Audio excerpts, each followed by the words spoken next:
Hello everyone, आज हम start करने वाले हैं chapter 6 the age of reorganisation.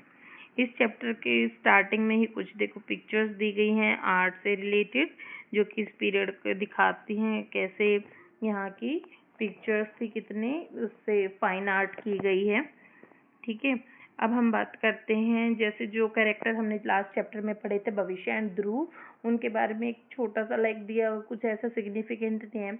Actually आपकी जो एनसीईआरटी वाली बुक है, न्यू बुक है, इनमें बहुत ज़्यादा स्टोरी मेथड से पढ़ाया गया, बताया गया है। उसमें क्या होता है, फैक्ट तो वही 4-5 फैक्ट जो भी यानी चैप्टर के फैक्ट होते हैं वही होते हैं, बट उनको स्टोरी मेथड से पढ़ाने से क्या होता है, वो बच्चों को जल्दी से याद हो जाते हैं। इससे क्या होता है, चैप्टर की लेंथ तो थोड़ी बढ़ जाती है, बट जो कंसेप्ट है वो ईजी हो जाते हैं समझने में। तो इसमें भविष्य ध्रुव है, वो जैसे बात करते दिखाए हैं कि जो मौर्यन एम्पायर में वो इतिहास, जो उनके पास टाइम मशीन है, उसकी हेल्प से वहाँ गए थे, तो वो उसको दोबारा से ट्राई करते हैं और एक ऐसी जगह पे लैंड होते हैं जहाँ पे बहुत सारे आर्ट पीसेस थे, वो डिफरेंट स्टाइल के थे। उन आर्टिफैक्ट्स को देख के ये सोचते हैं हो सकता है ये डिफरेंट मल्टीपल किंगडम से रिलेटेड हैं। तो वो सही गैस कर रहे थे। ऐसे ही इसमें जो डिफरेंट आर्टिफैक्ट दिखाए गए हैं वो डिफरेंट डिफरेंट किंगडम से ही हैं। उन डिफरेंट किंगडम्स के बारे में अब हम थोड़ा सा पढ़ने वाले हैं। जैसे कि हमने बात की थी 185 बीसी के आते आते तक जो अशोकन का मौर्यन एम्पायर था वो बिल्कुल डिक्लाइन हो गया था। अब हम उसके आगे बात करने वाले हैं। ठीक है, तो जो उन्हीं की आर्मी में, यानी जो मौर्यंस की आर्मी में एक चीफ इन कमांडर था पुष्यमित्र शुंगा, उन्होंने उसको आगे होल्ड किया। उनके साथ साथ बहुत सारे अलग किंगडम और भी आसपास हमें अलग अलग किंगडम देखने को मिलते हैं, जिनके बारे में हम पढ़ने वाले हैं। कुछ स्कॉलर्स ने इसको, इस टाइम पीरियड को एज ऑफ रीऑर्गेनाइजेशन भी बोला है, क्योंकि इसमें जो किंगडम्स थे वो रीऑर्गेनाइज हुए थे, दोबारा से बने थे। क्योंकि अगर हम बात करें मौर्यंस की, तो उनका काफ़ी बड़ा एम्पायर था। उस एम्पायर के ब्रेक डाउन होने पर बहुत सारे अलग अलग किंगडम हमें देखने को मिलते हैं। अभी लेट्स एक्सप्लोर में एक पॉइंट दिया गया, आपको एक टाइमलाइन ड्रॉ करनी है, जो कि आपको चैप्टर क्लास 6 में सिखाया गया था टाइमलाइन ड्रॉ करना। उसके बारे में मैं थोड़ा सा बता देती हूँ। ठीक है, तो हम टाइमलाइन कैसे ड्रॉ कर सकते हैं। सी, अगर ये एक टाइमलाइन है, ये हम सेंटर को मान लेते हैं कॉमन एरा की बिगिनिंग, इधर हम शो करेंगे कॉमन एरा, और यहाँ हम शो करने वाले हैं before common era. They are saying first year of second century BCE. This is first century, this is second century. तो second century BCE और this is, and after the third century CE. तो first century, second century और third century CE. See, every century contain 100 years. Everyone knows these are 100 years plus 100 200 years plus 100 300 400 and then 500. अगर हम बात करें second BCE to CE, there will be total 500 years between these two centuries. तो एक timeline draw करने के लिए बताया गया है यहाँ पे, और पूछा गया है कि आप इस टाइमलाइन पे डिफरेंट डिफरेंट की इन फैक्टर्स, आपके की इवेंट्स मार्क कर सकते हो, और डिफरेंट किंगडम्स जो इस टाइम हुए हैं, इस टाइमलाइन के ड्यूरिंग, इस टाइम के दौरान इस हुए हैं, उनको भी आप यहाँ पे मार्क कर सकते हो। जस्ट काइंड ऑफ नोट्स आप बना सकते हो। ठीक है, अब यहाँ पे एक मैप शो किया गया है जो कि मौर्यन एम्पायर से थोड़ा डिफरेंट है, उसको कंपेयर करने के लिए बोला गया है। जैसे हमने मौर्यन एम्पायर में देखा था, most of the Indian part सब कॉन्टिनेंट किसके अंडर में था, मौर्यास के अंडर में। लेकिन अगर हम अब यहाँ देखते हैं तो यहाँ पे हमें अलग अलग किंगडम देखने को मिलते हैं। जैसे हमारा ये जो मेन पार्ट था मगध का, वो किसके अंडर में है, अब शुंगास के अंडर में है। ये कुशानाज के अंडर में है ये वाला पार्ट। इस बाउंड्री पे हमारे इंडो ग्रीक देखने को मिलते हैं। इस वाले एरिया में शाकाज मिलते हैं। फिर हमें नीचे शुंगास के साउथ में हमें सातवनाज मिलते हैं, और हमारे जो बे ऑफ बंगाल वाली साइड है, coastal line, eastern coastal line पे हमें चेडीज देखने को मिलते हैं। और अगर हम इनसे नीचे जाके बात करते हैं, यहाँ पे हमें साउथ के 3 इम्पोर्टेंट किंगडम देखने को मिलते हैं, चेराज, चोलाज एंड पांड्याज। ये तीनों बहुत ही पास पास थे, और ये हमें साउथ में देखने को मिलते हैं। अब हम बात करते हैं यहाँ पे इसे कंटिन्यू करते हुए, the new kingdom was competed for territorial control. Like जो आप अपने टेरिटरीज पे कंट्रोल गेन करने के लिए वो कॉम्पीट तो करते रहते थे, ये तो स्टार्टिंग से था ही, बट अब जो वो था थोड़ा सा पीसफुल मेथड को यूज़ कर रहे थे। वो क्या यूज़ कर रहे थे, कौन से कैसे एक उन्होंने वो निकाला था कि कैसे वो एक दूसरे के साथ पीसफुली रिलेशन से बना सकते, तो उसका उन्होंने एक जरिया निकाला मैट्रिमोनियल अलायंसेस के थ्रू। मैट्रिमोनियल अलायंसेस जैसे नाम से ही थोड़ा सा क्लियर हो रहा है कि शादी और ऐसे रिलेशन से बिल्ड करके, तो एक किंगडम अपनी फैमिली के एक मेंबर, रॉयल मेंबर, दूसरे किंगडम के किसी मेंबर्स के साथ वो ऐसे मैरिज में इन्वॉल्व होते थे। लाइक एक किंगडम की अगर डॉटर होती थी तो दूसरे किंगडम का सन, आपस में उनकी शादी करवा के एक अच्छा रिलेशनशिप उन दोनों में बिल्ड कर लिया जाता था। ठीक है, और दूसरा मीन्स तो वही था कि फोर्स के थ्रू यानी वेलफेयर के वारफेयर के थ्रू वो रिलेशनशिप बिल्ड करते थे।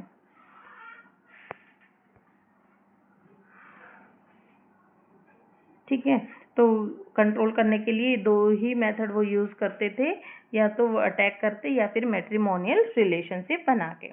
इन सब के साथ साथ ही together with those political events, यानी अपने जो ये इवेंट थे, कंट्रोल करना, टेरिटरीज को कंट्रोल करना, ये किस में काउंट होते थे, पॉलिटिकल इवेंट। इनके साथ साथ आर्ट, आर्किटेक्चर, लिटरेचर और कल्चरल एक्सचेंजेस भी काफ़ी देखने को हमें इस पीरियड में मिलता है। देखो, अगर हम अच्छे रिलेशनशिप बनाते हैं, मैट्रिमोनियल रिलेशनशिप अलायंसेस के बारे में बात करते हैं, दोनों फैमिलीज, दो रॉयल फैमिलीज आपस में मिलती हैं तो वो अपने कल्चर को भी एक्सचेंज करती हैं, उनकी थॉट होते हैं जो आर्किटेक्चर, लिटरेचर, वो उन सब को भी एक्सपोजर मिलता है एक दूसरे के साथ, तो उसमें भी हमें एक्सचेंजेज और ग्रोथ देखने को मिलती है। अगर हम आगे बात करते हैं यहाँ पर, देखो हमें दो तरह की डायनेस्टीज देखने को मिलेंगी। एक तो जो था with in the sub continent, यानी जो हमारे इंडियन सब कॉन्टिनेंट के अंडर में थी, वो हमने अभी देखी थी।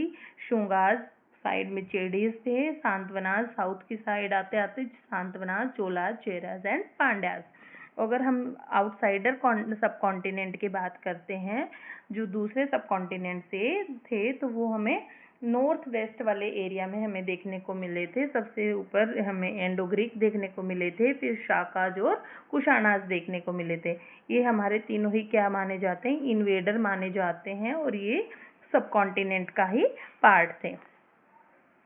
अब हम इसके बारे में बात करते हैं। शुंगाज, सबसे पहले हमने बात की थी जो मौर्यन आर्मी से ही चीफ इन कमांडर थे पुष्यमित्र शुंगाज, उसने शुंगाज डायनेस्टीज की स्टार्ट की थी। Pushyamitra Shunga founded the Shunga dynasty. ये इंपॉर्टेंट है कि आपसे स्ट्रेट क्वेश्चन पूछ लिया जाता है, who founded the Shungas dynasty, तो Pushyamitra Shunga was founded, Pushyamitra Shunga founded the Shunga's dynasty, and sometimes it may be asked कि वो ऐसे मौर्यन एम्पायर से कैसे रिलेट थे, तो वो मौर्यन एम्पायर की आर्मी में कमांडर इन चीफ के पोस्ट पे एक ऑफिशियल थे, which ruled over part of north and central India. ये भी हमने देखा मैप से, तो जो शुंगाज थे वो मोस्टली नॉर्थ और सेंट्रल इंडिया में ही थे, और ही परफॉर्म्ड अश्वमेधा योजना। उन्होंने अश्वमेध योजना, जो कि हम सबको आई थिंक पता है, अश्वमेध यज्ञ के बारे में, जो कि हमने रामायण में सुना हुआ है, भगवान श्री राम ने उसको परफॉर्म किया था। ये एक वैदिक रिचुअल होता था जिसमें ये स्टेब्लिश अपने आप को पावरफुल शो करने के लिए, पावरफुल रूलर बनाने के लिए ये किया जाता था। इसमें एक रूल होता था कि जो मान लो राजा इस को करते थे अश्वमेध योजना, तो उसमें क्या करते थे, और अपने हॉर्स को छोड़ देते थे, उसके साथ कुछ सोल्जर्स, आर्मी पर्सन को भी चले जाते थे। वो आसपास वो मतलब वो चलते ही जाते थे, तो जो भी टेरिटरीज उसको अगर अपोज नहीं करती थी, उसको फ्री जाने देती थी, तो इसका मतलब वो उन्होंने किसकी लॉर्डशिप एक्सेप्ट कर ली है, उस किंगडम की, उस राजा की लॉर्डशिप एक्सेप्ट कर ली है। अगर वो उसको कोई चैलेंज करता था तो उसे राजा की आर्मी के साथ, मतलब राजा के साथ वॉर करना होता था, और अगर वो राजा विन कर जाता है तो वो उसको फिर वहाँ से कंट्रोल, राजा का लॉर्डशिप उसे एक्सेप्ट करनी होती थी। ये हमें although his empire was smaller than the previous Mauryan empire. देखो मौर्य एम्पायर हमने देखा था most of the Indian subcontinent में था, जबकि जो सुंगास थे वो सिर्फ नॉर्थ और सेंट्रल इंडिया में ही थे। इसलिए जो मौर्यन का सुंगास का एम्पायर था वो मौर्यंस के कंपैरिजन में काफ़ी छोटा था। He kept it safe from potential invader, लेकिन फिर भी उसने जो आउटसाइडर इन्वेडर को से इसको सेफ रखा था। And maintain friendly relationship with Greek. ये हमने अशोकास के टाइम पे भी देखा था कि उन्होंने ग्रीक्स के साथ फ्रेंडली रिलेशनशिप रखे थे। हमने देखा था कि वो एक ग्रीक ट्रैवलर को उन्होंने अपने कोर्ट में भी स्पेस दिया था। After some initial military campaign against them, मतलब स्टार्टिंग में थोड़े से कुछ मिलिट्री कैंपेन किए, बट उनको फिर साथ में उनके साथ फ्रेंडली उन्होंने बिहेवियर रिलेशनशिप ही रखा था। The empire but again the empire did not last long after him, a century later it was gone. मतलब फिर भी वो पुष्यमित्र शुंगास के बाद उनका एम्पायर ज़्यादा नहीं चला था। विद इन 100 ईयर्स ये डिक्लाइन हो गया था। The period witness the revival of वैदिक रिचुअल्स। अब दोबारा से वैदिक रिचुअल हमें देखने को मिले थे। उससे पहले वाले राजा थे, उस टाइम बुद्धिज्म और जैनिज्म का ज़्यादा प्रोग्रेस हुई थी। बट जैसे ये सुंगाज और सांतवनाज आए तो उस टाइम हमें दोबारा से वैदिक रिचुअल्स देखने को मिले। वैदिक पीरियड जो फॉलो टीचिंग्स थी वो देखने को मिली, प्रैक्टिसेस देखने को मिले। और जो अदर थे हमारे अदर स्कूल ऑफ थॉट्स, जिसको बुद्धिज्म और जैनिज्म ज़्यादा प्रोमिनेंट थे, वो भी फलते फूलते रहे, लाइक उनकी भी ग्रोथ चलती रही थी। अभी जैसे ये एक पिक्चर शो की गई है, ये श्री राम की अश्वमेधा योजना की दिखाई गई है, जो कि नेशनल म्यूजियम में रखी हुई एक पेंटिंग है। द अश्वमेधा योजना was a Vedic ritual conducted by many rulers to declare their position as the king. ये मैंने आपको भी बताया, वही सब चीज़ें हैं। The Sanskrit emerged as one of the preferred language for philosophy and literary work. Like अगर हम देखते हैं लेटर पीरियड में, जो इससे पहले था मौर्यंस को, उस टाइम में जो अशोका थे, किंग अशोका थे, चंद्रगुप्त मौर्य थे, इन्होंने जो इंस्क्रिप्शंस में प्राकृत लैंग्वेज को, पाली लैंग्वेज को भी यूज़ किया गया है। लेकिन जो वैदिक रिचुअल्स है, जो किंगडम वैदिक रिचुअल प्रैक्टिसेस को फॉलो करते थे, तो इस टाइम संस्कृत एक ज़्यादा इमर्ज हुई। Sanskrit emerge as one of the preferred language for philosophical and literary work. दोबारा से संस्कृत को एग्जिस्टेंस मिली। Do you recall some aspect of the yoga sutras in your physical education and wellbeing class? ये आप बता रहे हैं कि आपको, जैसे आपने योगा सूत्राज में देखा होगा आपकी लास्ट ईयर की 6th क्लास की फिजिकल एजुकेशन की बुक में, और वो कब पतंजलि ने उनको कंपाइल किया था, मतलब बनाया था योगा सूत्राज को पतंजलि, जो कि योगा की बिगिनिंग कहाँ से मानी जाती है, पतंजलि से। उस पीरियड में उन्होंने उनको कंपाइल किया गया था। The Shungas patronise literature art and architecture. मतलब जो सुंगास थे वो फोंड थे, यानी उनको बहुत पसंद था क्या, literature, art and architecture. The Bharhut stupa. The Bharhut stupa जो कि अभी मध्य प्रदेश में है, वहाँ पे बहुत सारी ब्यूटीफुल शुंगाज आर्ट हमें देखने को मिलती है। ऑल्दो जो बहुत सारी आर्ट पीसेस हैं, आर्ट क्राफ्ट्स हैं, अशोका के टाइम से हैं, लेकिन शुंगाज ने बाद में उनके ऊपर काम किया है, उनकी रेलिंग्स वगैरह बनवाई हैं, और उसमें जो जो वो क्या डिपिक्ट करती हैं बुद्धा की लाइफ के बारे में, क्योंकि जो किंग अशोका थे वो बुद्धिज्म को फॉलो करते थे। उन्होंने बृहत स्तूपा जो यहाँ पे मेंशन किया गया है, अभी आपसे डायरेक्ट क्वेश्चन पूछ सकते हैं, आपको कंफ्यूज नहीं होना है। जो बृहत स्तूपा है वो किसने बनवाए हैं, किंग अशोका ने बनवाए हैं। और उसके ऊपर बाद में उसमें एड ऑन किसने किया, जैसे जो रेलिंग बनवाई है उनके ऊपर जो कार्विंग करवाई है वो किसने की है, शुंगाज ने की है। ठीक है, और शुंगाज ने उसमें गोडेस लक्ष्मी और ऐसे समय चक्र तो उन्होंने ही, अशोका जी ने ही बनवाए थे।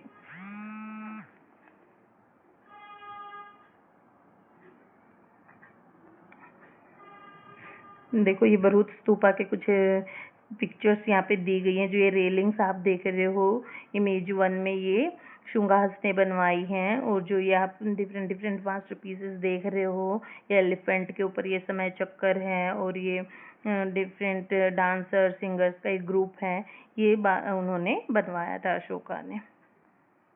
और हम देखो शुंगास के टाइम की कुछ अगर हम और पिक्चर्स देख सकते हैं, जैसे ये ट्रैवलर्स की पिक्चर्स हैं, ये कोम्ब है, ये हमारी बैंगल्स हैं, ये जो नेकलेसेस की बीड्स हैं, ये कोम्ब है जो कि आइवरी से बनी हुई है।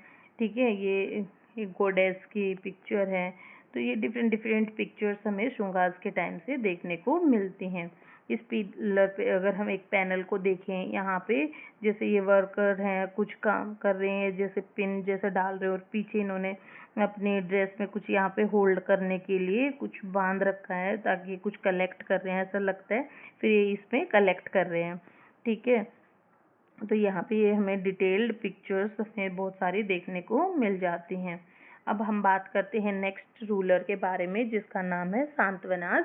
सातवाहनास, from the title evidence available, Shungas seems to have waged war with many of their neighboring region. This may have included the सातवाहनास। जो सातवाहनास जो शुंगास थे, उन्होंने भी आसपास के कई सारे इन्वेडर्स के साथ फाइट की, वॉर किया, को चैलेंज किया। लेकिन ऐसे ही हो सकता है कि उसमें से एक सातवाहनास भी रहे हों। Who rule large part of the Deccan, यानी इन्होंने थोड़ा डेक्कन एरिया यानी साउथ वाले एरिया में अपना एम्पायर किया था।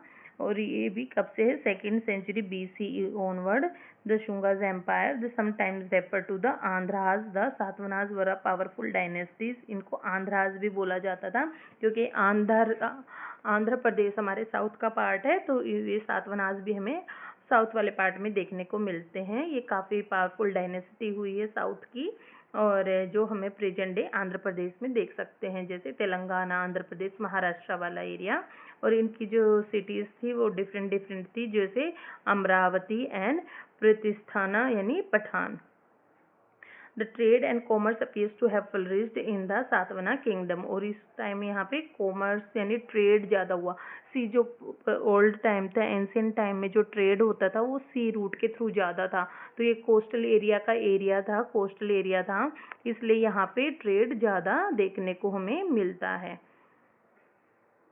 अब देखो सातवाहनास के ये कोइंस थे, इनके बारे में आप देख के भी बता सकते हो। देखो ये यहाँ पे क्या इन्होंने एक बोट की वो ली गई है, कोइन पे एक बोट को इंस्क्राइब किया गया है, जिसपे ये इंटरसेक्टिंग लाइंस जो दिखाती हैं कि यहाँ पे क्या थे, ये दो क्या बने हुए थे, वे मास्ट दिखा रहे हैं शिप के, जो ये मास्ट से ये 2 पेयर ऑफ इंटरसेक्टिंग लाइन जो दिखाते हैं हमें कि यहाँ पे ये मास्ट बने हुए थे।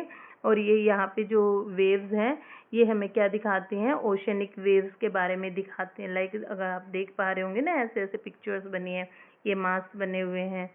ठीक है, तो जो सातवाहनास के जो हमें वो देखने को मिलते हैं कॉइन्स, उस पे हमें क्या देखने को जो हमें गुजरात और आंध्र प्रदेश वाले एरिया में मिलते हैं, यानी वेस्टर्न और ईस्टर्न कोस्ट पे मिलते हैं, कि ये इस टाइम पे इकोनॉमिक लाइफ है वो ओशन से, शिप से बहुत ज़्यादा जुड़ी हुई थी। The type of ship depicted on the coin suggest advance ship building and navigation technology, यानी ये बहुत जो हमें अभी तक भी देखने को मिलती है एडवांस शिप बिल्डिंग थी, यानी जो शिप बनाते थे वो बहुत ही एडवांस टेक्नोलॉजी से बनाते थे। Agriculture flourished in the Krishna Godavari system, और जहाँ यहाँ पे कृष्णा और गोदावरी रिवर फ्लो करती थी, तो उसकी वजह से जो एग्रीकल्चर था वो भी हमें काफ़ी कुछ यहाँ पे फ्लरिश्ड होता हुआ दिखाई देता है। The Satavahanas have active trade network that reached as far as the Roman Empire and include an exchange of goods। Like ये यहाँ पे अगर हम ट्रेड की बात करें तो हमें रोमन एम्पायर तक के ट्रेड करने के एविडेंसेस देखने को मिले हैं, और जो स्टडीज़ हैं उनसे पता चलता है कि जो ये ट्रेड करते थे, जो चीज़ों का ट्रेड करते थे, जिन जिन गुड्स का, वो क्या थी, स्पाइसेस। साउथ में स्पाइस बास्केट बोलते हैं, सबको पता है कि जो केरला है उसको स्पाइस बास्केट बोला जाता है, यानी जो हमारा डेक्कन प्लेट्यू वाला पार्ट है वहाँ पे स्पाइसेस काफ़ी ग्रो करते हैं। Textile, sandalwood, luxury item like gold plated pearls, ivory etcetera, इन सब चीज़ों का क्या किया जाता था, ट्रेड किया जाता था। Imports include glass and perfumed ornament, और जो वहाँ से चीज़ें आती थी वो क्या आती थी, glassware and perfumed ointment हमें ज़्यादातर देखने को मिलती हैं। दूसरा, जो tolls and taxes on trade added revenue to the kingdom, और ये जो हमारे कोस्टल एरिया था जो यहाँ पे ट्रेड के लिए टैक्स कलेक्ट किया जाता था, उससे भी जो किंगडम है उसमें काफ़ी कुछ रेवेन्यू जनरेट होता था। Economic property and a relatively peaceful political period facilitate the development of, देखो यहाँ पे एक अच्छा पीसफुल पॉलिटिकल पीरियड, यानी यहाँ पे बहुत ज़्यादा वॉर वगैरह हमें देखने को नहीं मिलते हैं। इकोनॉमिक प्रॉस्पेरिटी मतलब काफ़ी ट्रेड के एविडेंस हमें यहाँ मिलते हैं, तो मतलब इकोनॉमिकली भी बहुत ही फ्लरिश्ड एरिया था। तो इस वजह से यहाँ पे लिटरेचर, आर्ट, कल्चर ये सब भी काफ़ी फ्लरिश होता हुआ हमें देखने को मिलता है। अभी देखो ये एक कोस्टल एरिया में हमें जो सी कोस्ट है उस पे एक यहाँ पे एक ऐसी केव देखने को मिलती है। ये माना जाता है ये किसी एक ऑफिस की तरह वो यूज करते थे टैक्स कलेक्ट करने के लिए। एक सी पोर्ट पे ये हमें देखने को मिलता है जो कि पूना में है, नाने घाट केव। अब बात करते हैं लाइफ, सातवाहनास के टाइम पे लाइफ कैसी थी। In the Satavahanas tradition princes were often named after their mother, देखो इनका एक बहुत जो सातवाहनास का सबसे इम्पोर्टेंट किंग हुआ है जिसको ज़्यादा जाना जाता है वो है गौतमीपुत्र सतकर्णी। इसकी एक मूवी भी काफ़ी अच्छी मूवी है गौतमीपुत्र सतकर्णी के नाम से ही, वो काफ़ी बढ़िया उनमें इस राजा के बारे में दिखाया गया है, साउथ इंडियन की मूवी है, ठीक है। तो इसमें ये बताया गया एक नया ट्रेंड हमें देखने को मिलता है कि जो किंग है उसको उनकी मदर के नाम से जाना जाता है। गौतमीपुत्र मतलब पुत्र of Gautami, named after his mother Gautami Balashri. She was a powerful queen who donated land to Buddhist monk. ये एक बहुत ही पावरफुल क्वीन थी जिसने क्या क्या डोनेट किया था, लैंड किसको, बुद्धिस्ट मॉन्क्स को। And important inscription carved in Nashik showing her influence in the kingdom, और नासिक में हमें इनकी इंस्क्रिप्शंस भी देखने को मिलती हैं।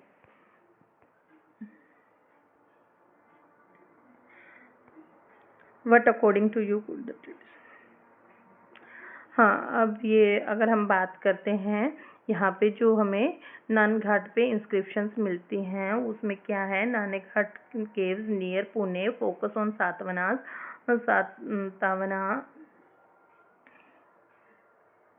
Window queen. देखो ये नाना घाट केव्स में हमें और भी कुछ इंस्क्रिप्शंस देखने को मिलती हैं जिसमें अगर हम बात करते हैं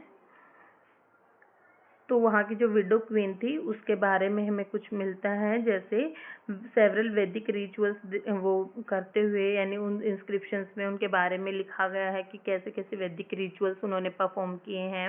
अश्वमेध योजना भी किया है, अश्वमेधा यजना भी उन्होंने किया गया है। द इंस्क्रिप्शंस मेंशन वैदिक गॉड्स, और वैदिक भगवान जो उस टाइम हम गॉड्स की पूजा करते थे वो कौन कौन थे, इंद्र, चंद्र एंड सूर्य। ये पूछा जा सकता है कि वेदों में किन कौन कौन से गॉड्स को ज़्यादा माना जाता था, तो कौन कौन थे, इंद्र, चंद्र एंड सूर्य। तो चंद्र और सूरज के और इंद्र देवता की हम ज़्यादा पूजा करते हुए हमें वेदों में जिक्र मिलता है। We also get a glimpse of the queen's donations, जो रानी ने वहाँ पे डोनेशंस किए उनके बारे में भी पता चलता है, क्या क्या डोनेट किया उन्होंने, land, cow, horses, elephant, silver coins and other items to priest, guest, workers, scholars and monk, यानी वो किन किन को डोनेट करते थे, प्रीस्ट को मतलब जो पुजारी वगैरह होते थे, गेस्ट जो उनके घर पे मतलब उनके किंगडम में अलग अलग एरिया से अलग अलग किंगडम से गेस्ट आते थे, जो उनके वर्कर्स थे, जो उनके स्कॉलर्स लाइक विद्वान जो पंडित होते थे उनको, और मॉन्क्स को भी। These inscriptions are in the Brahmi script and they include few numerals, यहाँ पे कुछ कुछ न्यूमरल्स भी देखने को मिलते हैं हमें, और जो कि एविडेंस में हमें देखने को मिलते हैं। वन ऐसे लिखते थे, इसको आप देखो ऐसे देखो, वन को ऐसे लिखा जाता था, one standing line, two sleeping line, two. अभी फोर देखो, ये अभी सिक्स देखो, सिक्स आपको बिल्कुल अभी की तरह देखने को मिलता है, बस थोड़ा सा टिल्टेड है। 7 काफ़ी रिजेंबल होता है, 9 में भी थोड़ा थोड़ा देखने को मिलता है। अगर यहाँ वन स्टैंडिंग लाइन ये थोड़ा सा कनेक्ट हो तो यानी ये अगर हम देखें तो काफ़ी कुछ मिल जुलती सी हमें आज की स्टाइल जैसी देखने को मिलती हैं।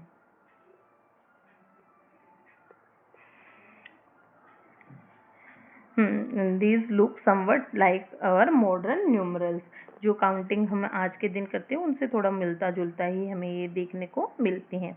The Satavahanas were devout followers of Vasudeva, यानी कि किसके फॉलोवर्स थे? ये वासुदेवा, जो कि भगवान श्री कृष्ण का ही दूसरा नाम है।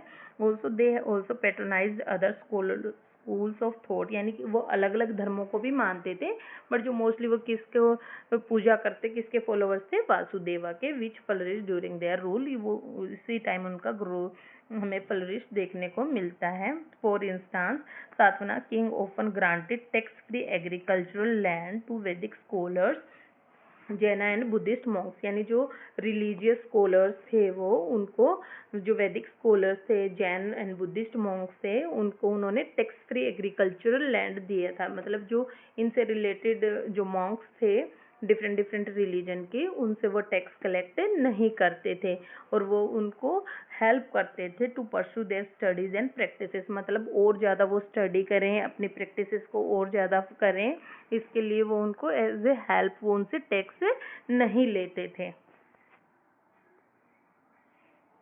ये अगर हम बात करें 6.11 की, तो यहाँ पे जैसे इस पिक्चर में द केरला केव्स के बारे में दिखाया गया है, जो कि लोनावाला के पास है, जो कि महाराष्ट्र में है। लोनावाला के पास में ही है, ये सातवाहनास के टाइम से ही है और ये किस बुद्धिस्ट मॉन्क की बनी हुई। देखो इसके बीच में जो स्तूपा है, ऑल्दो ये एक रेप्लिका है, लेकिन ये किसके थ्रू बनाई गई थी? बुद्धिस्ट मॉन्क के थ्रू। ये एक यक्ष 6.12 में अगर हम बात करें, एक डाइटी की है, यक्ष हैं जो नेचर के डाइटी माने जाते हैं।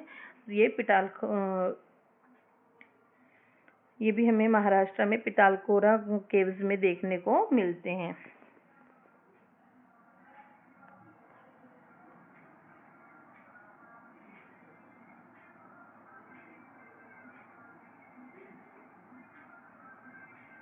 देखो ये जो यक्षा का स्कल्पचर है पिटालकोरा में, ये एक कानादासा गोल्ड स्मिथ के थ्रू बनाया गया है। तो देखो सोचने के बात है, जो गोल्ड स्मिथ होते थे वो भी क्राफ्ट स्कल्पचर, स्टोन के स्कल्पचर्स बनाते थे। तो ये डिफरेंट हमें उनके ऑक्यूपेशंस के बारे में भी दिखाते हैं। So, in the 3rd century CE, the Satavahanas Empire fragmented into smaller independent kingdoms. Several factors contributed to disintegration, the most significant one being weak central control and gradual economic decline. Once again, this will pave the way for regional powers to assert or reassert their dominance and establish new kingdom.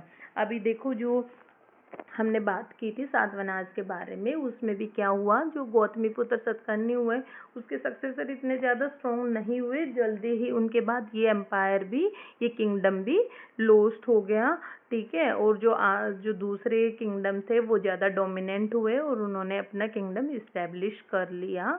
इसके reason में अगर हम बात करें तो क्या था कि जो इकोनॉमिक डिक्लाइन हो गया, सेंट्रल कंट्रोल यानी जो फोर्स थी वो थोड़ा वीक हो गई। अगर आप किसी भी के भी डिक्लाइन के अगर आप देखोगे तो मोस्टली यही मिलेंगे, जो सक्सेसर वीक होते थे, फोर्स थी जो वो वीक होती चली गई, ठीक है, और जो इकोनॉमिक है वो डिक्लाइन होता चला गया। इसकी वजह से ही वो जो एम्पायर होता है, जो किंगडम होता है, वो धीरे धीरे डिक्लाइन हो जाता है।